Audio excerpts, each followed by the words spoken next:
Hi, my name's Chelsea Keenan, and I am a second-year Master's of Public Health student here at the University of Iowa College of Public Health.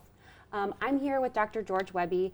He is the 2019 Distinguished Faculty Lecturer, and he'll be giving that talk next week. So Dr. Wehby is in the College of Public Health's Health Management and Policy program, and we're so happy to have you here. So congratulations. Thank you very much. Yeah, can you start off by just telling us a little bit about what you're planning to talk about next week? Yeah, I'll be talking about poverty in the United States, its trends, and how it's affected child's health and development.